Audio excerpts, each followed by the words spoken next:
Hello, hello, hello, everyone, and welcome to Lessons in Savvy Living. This is a podcast in which I have real women who tell real stories and share real lessons. My name is Sia Knight, and I'm your host. And today I have a special guest. Her name is Tracy Young, also known as Coach Trace. Coach Trace, tell the people three things that people should know about you.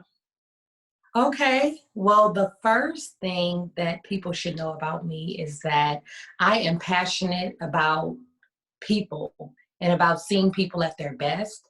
I am a wife and mother.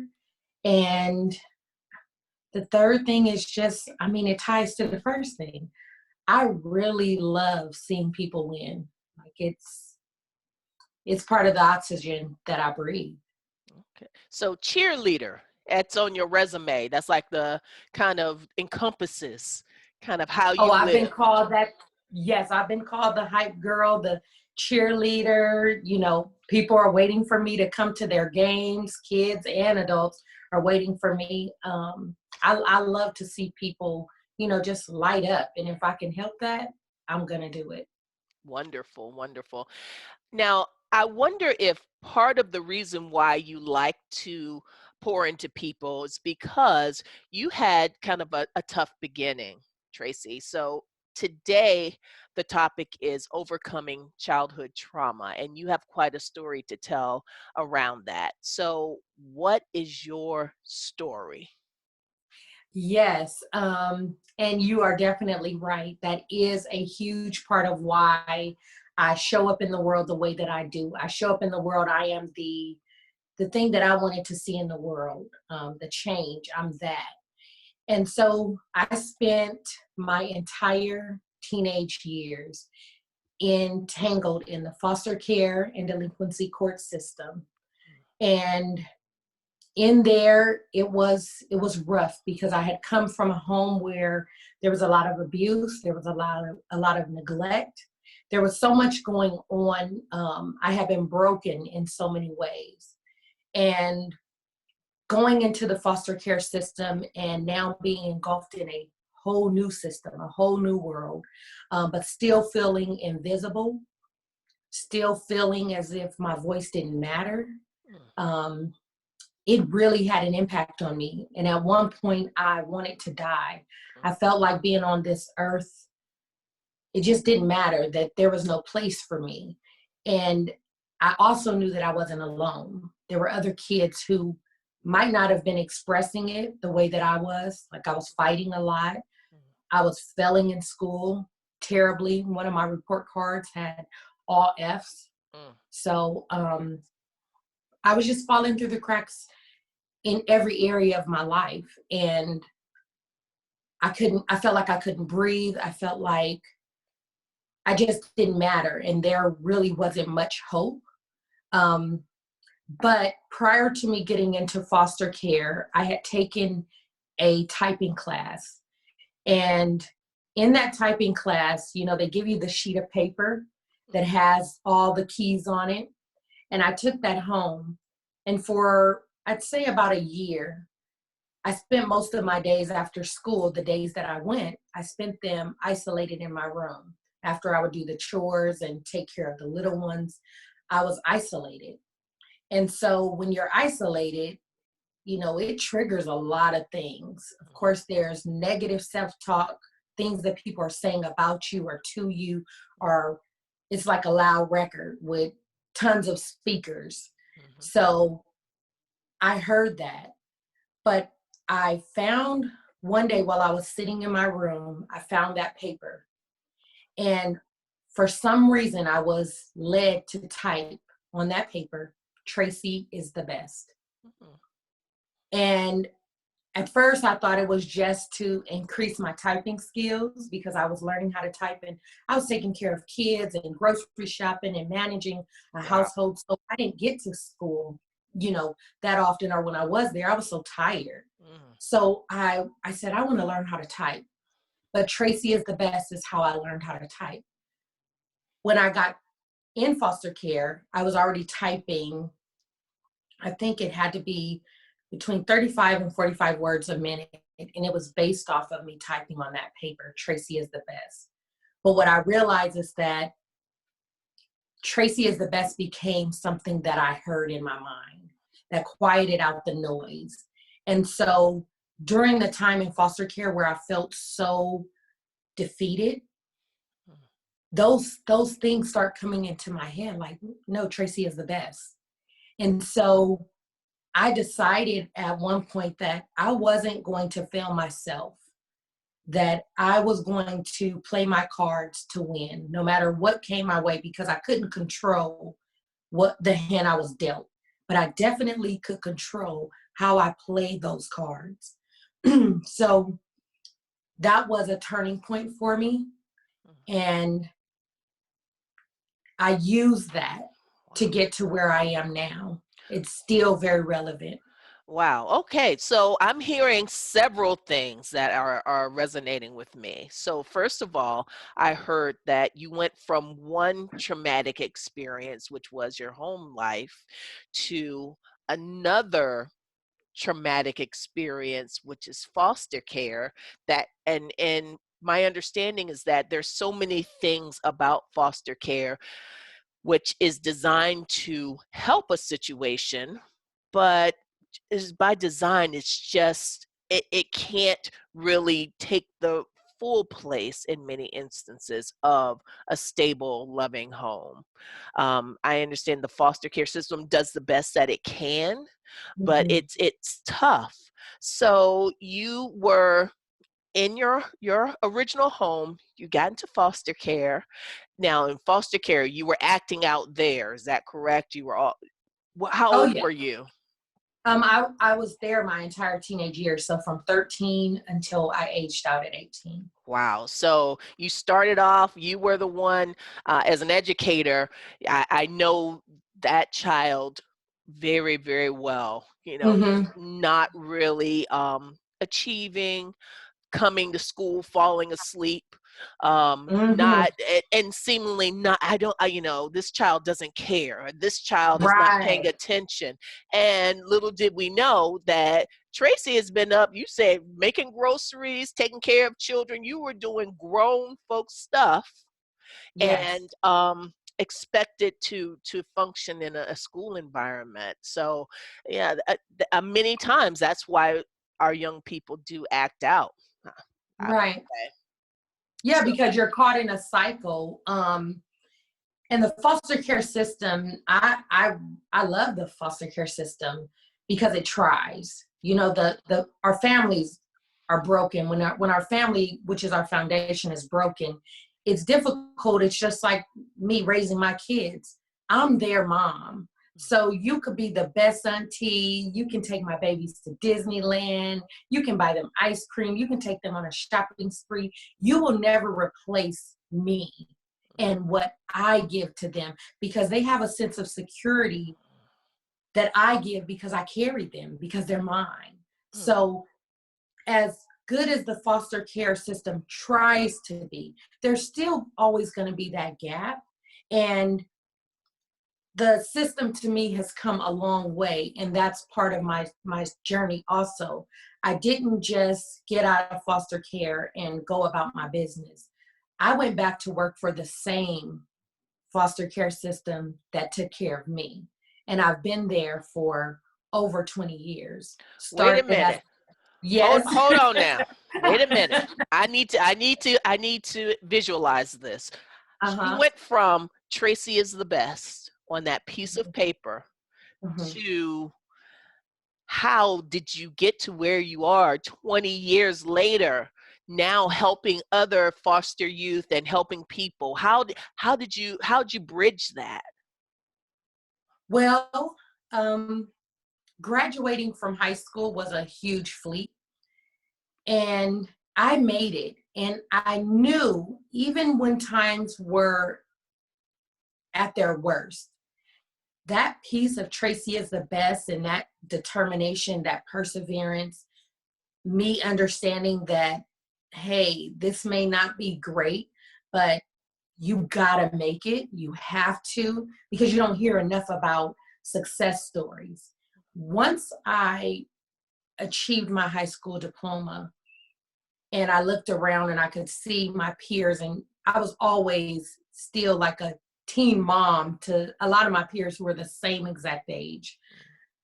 I saw that their light bulbs weren't on, or they weren't as bright. And not that they couldn't be, Mm-hmm. but they didn't know that it could be. And so I wanted to see that change. I believe that all foster youth, all kids, even if they never touch the foster care system, if you've been through childhood trauma, you have what I call invisible muscles because you survived. You may not have survived the way that the storybook would hope, that you had no problems, you didn't act out, but those are natural. If you don't, something's really wrong. It's not the other way around. And so understanding that it's possible, what's possible, what could happen if you look over here, if you look over there. And that's for all people who have experienced trauma. You have invisible muscles. You survived. Something happened. It may not have been the paper of Tracy is the best. You may not have had that. You may not have found a place to escape, but something within you held on because you didn't commit suicide. You didn't, you didn't do a lot of things that you could have. And even if you went down the wrong path, you found your way back. So you have muscles. And to go back and look at those, and that's part of my mission. I want people to go back and look, not at their story as a victim, but go back and look at it again.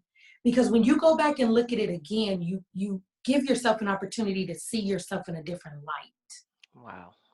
And when you see yourself in a different light, you see those muscles because you're strong. Even though you feel weak, you're strong. So you graduated from high school using Mm-hmm. those invisible muscles that Mm-hmm. maybe, I don't know if you knew you had at that time, but other people may not have known that you had that type of strength. So you graduated from high school, and then what happened? How'd you get to here? Well, to make a long story short, I went from foster care, and I still stayed connected because I was considered a homeless youth. And there's a huge problem with our kids going from foster care and then being homeless because we don't have those family connections or people saying, come over here and I got you. So at 18, I went into the foster care systems program, transitional housing. And I stayed there for a year until I moved out on my own. Within that time from 18 to 19, that's when I got my job with the county. I started working there, just a clerk. And it took me years because I worked as a social worker now for 12 years. But it took me a long time because I've been here over 20.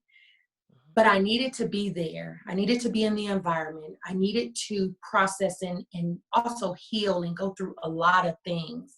Because if I would have became a social worker, then if I would have went straight into school and did it, I would have ruined myself because I had so many things that I had not dealt with that I was no good to the system in this capacity. Okay, So, that's good. That's good to know and acknowledge the fact that you may have great intentions. You might say, "Hey, I'm going to go and change the world." If you haven't dealt with your own stuff, then yes. you may not be ready to Mm-hmm. help other people in the way that would be most helpful to them. Right. Because it's a matter of not everyone is able to see every side of the coin, and some coins have more than two sides in life. So we have parents, we have children, we have the system, and sometimes all of them get a bad name when they may be doing the best they could with what they know how to do. And so I needed to be in an environment where I had a chance to understand the behind the scenes of the social worker because I had compassion for them because they were helping me. Even if they didn't do the best job that I wanted them to do, Right. they might have missed a lot of things. Same with parents. My mother missed a lot. Mhm. She failed a lot, but she's still a human being. She's still my mom. Right. And I needed to have compassion for her. And then the kids who are struggling, who are in the place that I once was, how am I going to reach them without putting on the lens that people used to wear with me? Like, oh my gosh, again, you're fighting again, you got suspended Mhm. again. They get frustrated and overwhelmed. How am I going to find ways to maximize the time I have with the kids? And so that when I became a social worker, that I was able to serve everybody, to Mhm. support my colleagues, to go out there and be the best damn worker I could be, and to also impact the lives of children and help them turn that light bulb on or turn it up. Mhm. So I did that finally in 19, I'm sorry, I don't went way back.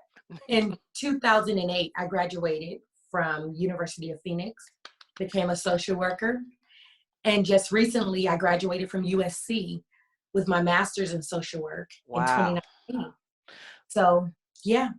Wow, congratulations. I think that it's a wonderful testament, of course, to you and your grit. That's a word that a lot of people are using nowadays, but I think it's so applicable in this case. Your resilience, and evidently there was something, there was a spark that you knew that you had greatness in you, and Mhm. now you're helping other people, other youth, other women, people who have been through very similar circumstances kind of Yeah. find that spark within themselves. Hmm. Yes, that's definitely it. And um, my company that I've created is just about that. Heart aspirations, our heart, we aspire to do so much, but we need that spark, like you said. And so my desire is to support the child welfare system and training and developing our social workers, working with our teachers who have our kids every day, and also working with our youth so that they know, because when you can look at someone else who's been where you've been, Mhm. you can see yourself, you can then see possibility. And I want people to know that it's possible to be a social worker and have it, have it hard, because it's hard, it's a hard job, Oh, I because it's know. It is thankless, absolutely. but to know the value, the seeds that you're planting, because we're talking 20 something years later, and some of the things that people said or did, good or bad, they show up in my life today. So they planted seeds back then. And for those, I coach also, and I coach people who have been through trauma, because it's easy to get wrapped up and sit in our stuff and say, oh, look at me, look what happened to me, and whoa, whoa, whoa. But hey, honey, if that happened 20 years ago, not to say that it wasn't traumatic, but what are you doing to take control? Because you're no longer in your mom's house, or you're no longer around that person who molested you, or you're no longer, you know, dealing with people that are in charge of your life. Mhm. So when are you going to take charge? And let me help you, because at the end of the day, you are living this life. You're going through it. You don't want to just exist. Wouldn't you like to breathe, inhale and exhale and live? Mhm. Because you have something special, because you made it. And so that is, everything that I'm sharing today are things that wouldn't have been possible had my life not happened. And that's why I wrote my book, Pieces of My Life. I only shared a few pieces, but to give people insight, because you may see me now and you say, oh my God, she's the USC grad, MSW, she's an amazing worker, she can coach, she can train, she can do all these things. But that really doesn't mean anything to me, Mhm. because had it not been for what happened before and how I use that and how I utilize that, there'd be no today. Mhm. And so if you can read something and see that, hey, she experienced this, I want it to be encouraging, inspiring, motivating, so that you know your story. You don't need to compare bruises and bumps and scars. Hmm. Honey, whatever you've been through is what you've been through, and we're not in a contest. But if I could do it, not that because I could do it, you could do it, but if you see someone else has done it, it lets you know you're no less than me. I'm no better than you. My bulb may be shining bright, but it's because of the work I've done to make it shine bright. It's not because someone gave me anything or that I was equipped more than you are equipped. You just got to go after it. Wow. So, my question to you is based on all of your experiences, what Mm-hmm. is the top lesson, the biggest lesson that you've learned that you would want to share with other people? Ooh, a mind of determination is the key to unlocking doors of possibility. Mm, We get to choose each and every day. It's hard sometimes. Sometimes it's very hard to get up out of your bed. Still to this day, sometimes I struggle because I may wake up with yesterday, 20 years ago. But I get to choose how I'm going to show up, and you get to choose. So for people, know that you matter. Know that your next, your life, the things you dream about are possible if you are willing to take the steps to build them, to create them. You get to create the life you desire and the life that you deserve. Oh, yes. I love that. I love that phrase, the life you desire and the life you deserve. That is Yeah. wonderful. So, Tracy, if somebody wanted to connect with Coach Trace and they wanted to maybe work with you or find out more about you and your work, find out about your book, where would they find you? All right. Well, I am on Instagram under Coach Trace. They can find me there. They can find me on Facebook. I believe it's Coach Trace or Tracy's Coaching. But they can definitely go to my website if they would like to purchase the book, www.heartaspirations.org. And they can go there, purchase the book. But if they want to work with me, they would like to be coached, they would like to have a conversation, they can definitely get on my calendar and I will be more than happy to speak with them. So I'm on Instagram and I'm on Facebook. My Facebook page is Tracy Young. They can go on there and that can lead them to my coaching page as well. Okay, well, thank you. This has been a wonderful episode, Tracy. I really appreciate you coming here and sharing in such an authentic way what's happened and actually how you've overcome it and how you're using it to fuel your work now. That's amazing. So thank you so much for being my guest today. Well, I want to thank you, Oh, Sia. I thank you for this creating this amazing platform because it is very necessary. A lot of people when they hit the 40s, it's game changing time because you've learned enough and now you have to tweak that, and savvy living is definitely the place to tweak that and to get your mojo back, get your oomph back, and live this thing. So I appreciate you, and I thank you for creating this opportunity for me. no problem. Thank you so much. So that's it, everybody. That's it for this episode of Lessons in Savvy Living. Until next time, stay savvy. Bye.